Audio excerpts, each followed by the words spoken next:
So here you can see the damage. You see the chain is crumbled up and the metal has bent here. This screw had wiggled out and it caught the underside of this acrylic plate. So when the conveyor belt was lifting up, it feeded this plate into itself. It's amazing that the chain held up and that the steel was bent, and then the flywheel security clutch tripped and saved all these parts. So far I don't see a lot of damage. We're gonna take everything off now and see what damages we can find.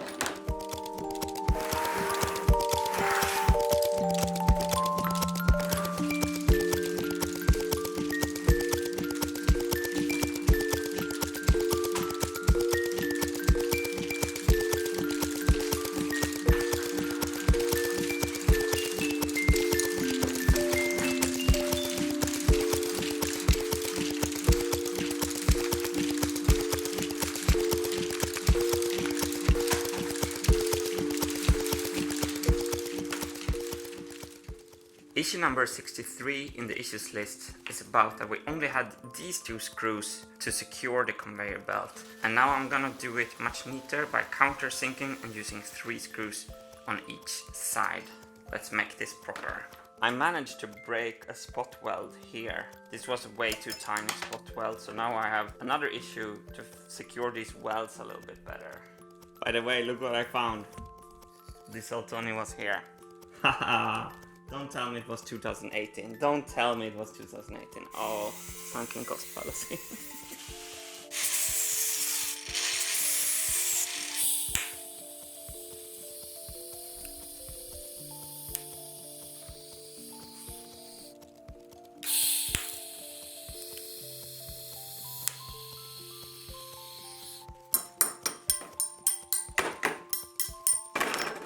These are now solid. Yes. I have Loctited all the 6 screws, and this weld looks good, this weld looks good, this weld looks good, this weld looks good. As far as I know, if I really think about it, these parts will hold up structurally. They have no weak points. Here's a little cool detail. That little key there that goes into a clutch bearing so the conveyor belt can't turn the wrong way. So here's the clutch bearing, and if you look closely here, there is the little keyhole where that little pin sits. And I can only rotate clockwise, I cannot rotate anti-clockwise.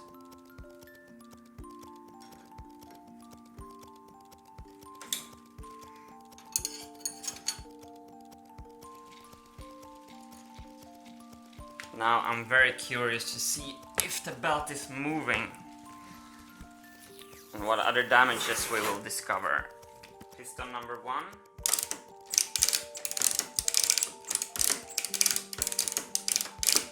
Piston number 2.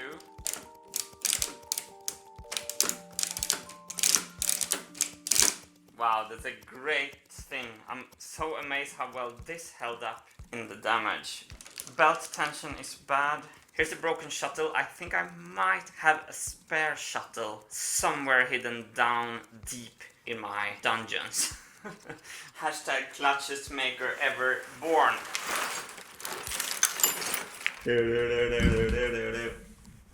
There it is. Yes, we made one spare. I feel this screw is going very easily out of the threads of the acrylic. That's why that screw rattled loose. So here's the broken one. I've always asked the team to make one extra of everything. So That big bucket is a lot of these kind of spare parts. I notice now that a lot of the corners have been torn off. They must have been going into stuff. This corner is missing, this corner is missing. So we rounded these corners because the marbles had a little hard time getting in. So I have to do this on the one that is new. Now let's fix the belt tension. It's a little bit loose since the accident. These are the belt tension slots. I can shift this upper compartment this way and fasten these to tension the belts. As you can see, we're only using 3 screws. I'm gonna rebuild it to use 6 to have a more stable setup.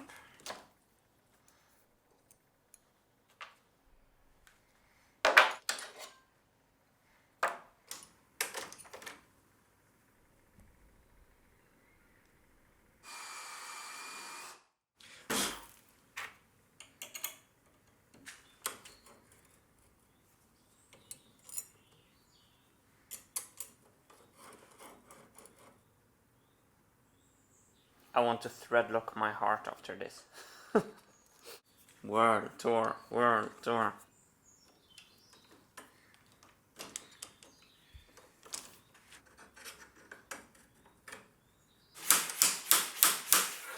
Trying to slide it up to tension a little bit more.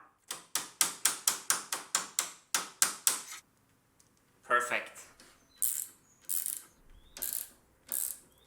Oh wee, Captain Hindsight have arrived to tell you how I should have designed this. So this sliding module should have been belt tensioned with a thread like this. So like increase here to increase tension, decrease to decrease tension. So this sliding fit is not really up to snuff. But now I've added 6 bolts. Before we had 3. And it's only slid because of the accident, and they're really tight now. This won't slide, but still, applaud for Captain Hindsight. So many has wondered how this motion is achieved. So note that both this piston, going up and down, drives the belt forward in both directions. And so does the second piston. This group of ratchets over here is on one piston, this group is on other piston. They are designed in a kind of way, so one motion, the below ratchet is letting go and the top ratchet is driving. I don't know if you can see that on camera. And the cool thing with this is because we have 2 pistons, so at all times this side of the chain is lifted and this side of the chain is pushed down. For each stroke we have 2 contact points, here and here, or here and here. So this is one piston. If I push now, you can see the below ratchet is slipping and the top ratchet is pushing. See that ratchet slipping?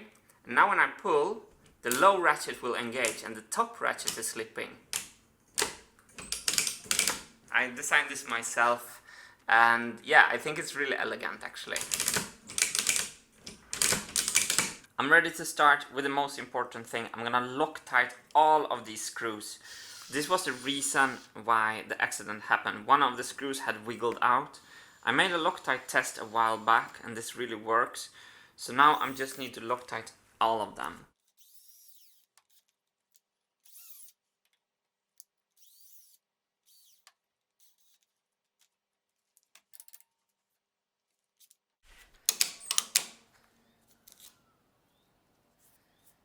I figured out a much faster way to work. Look at this. Applying Loctite while the screws are still in.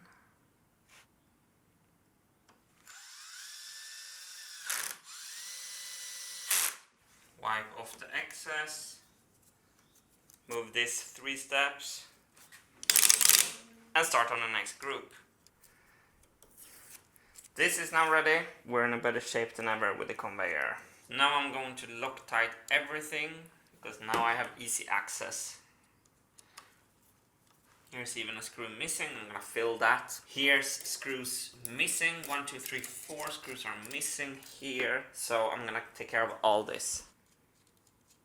This feature here and this feature and this and this and this was made to put a spring from here to here and here to here.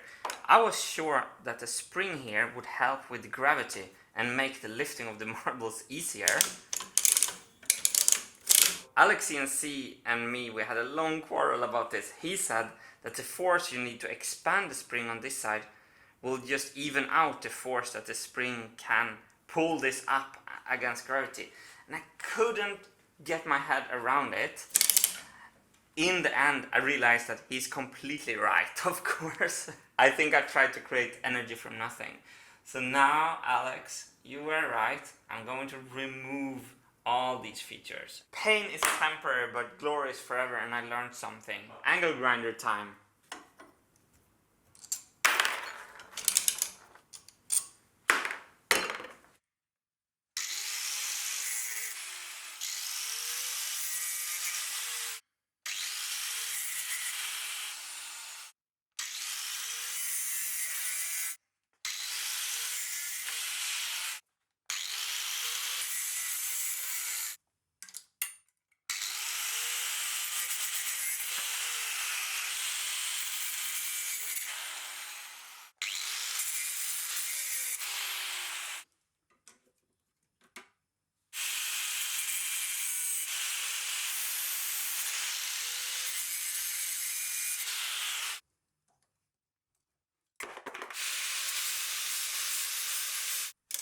The conveyor belt is now reparated and it looks much better, and I think it works great. Before I put it back, I'm gonna take the chance to do some stuff on the machine behind the conveyor belt.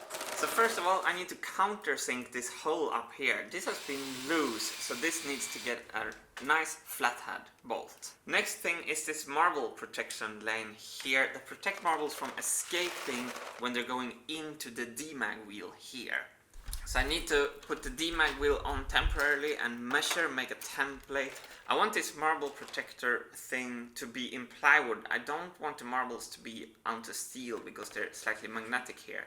So I cover it in plywood and I weld on a steel structure and I screw it on, and we're ready to put the conveyor belt back on the machine.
I want to explain to everyone what I've just built here. So the marbles are coming up here on the magnetic lift, like this.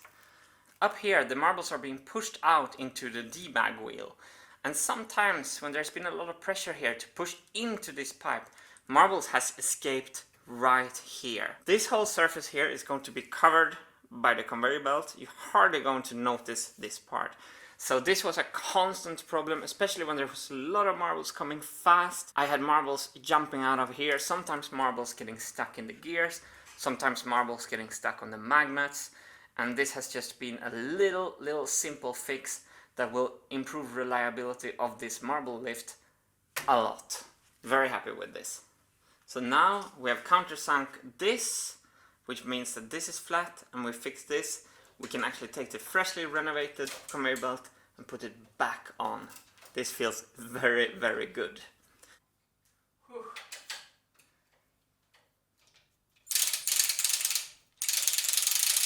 This area looks cleaner now. Much nicer without these extras. Just enough hardware everywhere.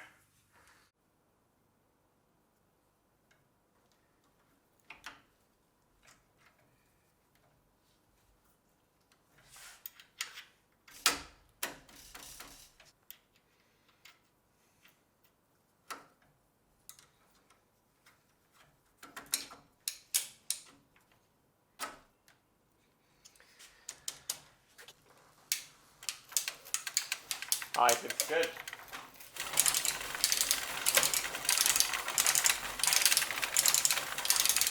Look at all this action. Oh!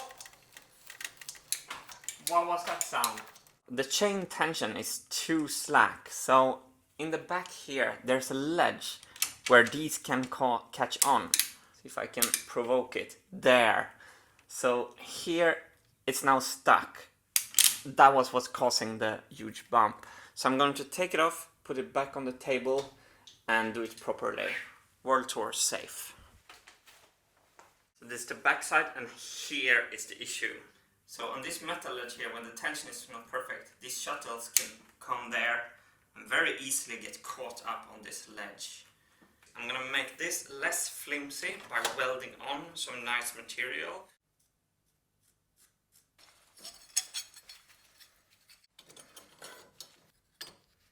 I'm making an intentional gap here by inserting a washer between, because that gap will ensure that the ledge that was here is completely taken away.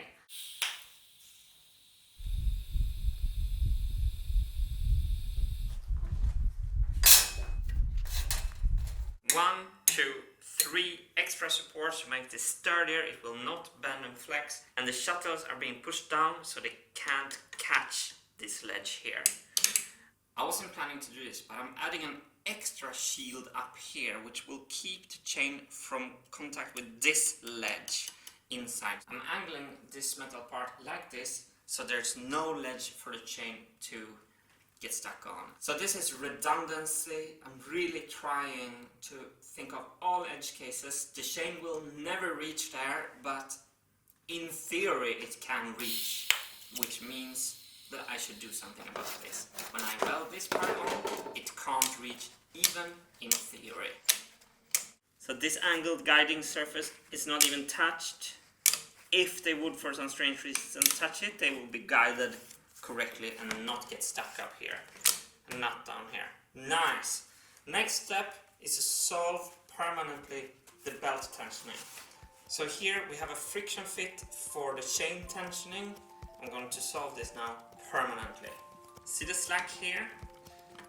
I'll loosen these screws and now I'm going to use this mallet to try to slide this up. Oh, it won't stay. So let's increase the friction here. You see that? That's much tighter already. What I'm going to do now is that now I'm going to drill a hole straight through both pieces of metal. And I'm going to insert a screw there. That will take away this friction fit and become a mechanical fit. There we go. No more slidey, locky. This side is fixed. Now I can whack the other side. This tension feels rigid and nice. Final testing on all the new fixes.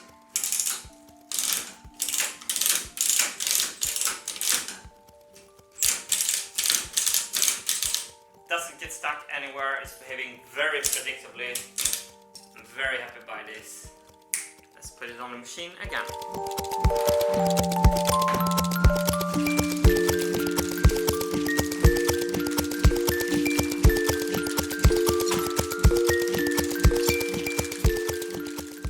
It's 2 M8 bolts for the whole assembly.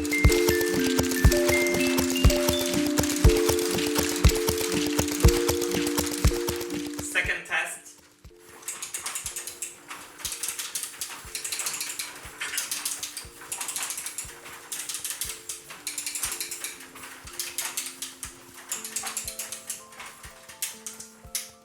Oh, I see the guiding here. This is great actually.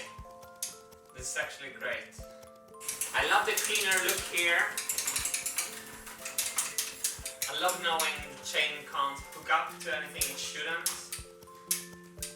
So very good. What I'm really not happy with is that you see how much work it is to just get this little sub-assembly of the Mar Machine X in a better condition. And I have a lot of things like this to do on the machine. So this is why I have a problem with my belief right now, because this is not an isolated event. This is a lot of these reparations are needed to be done elsewhere. It takes a lot of time. You don't see any difference.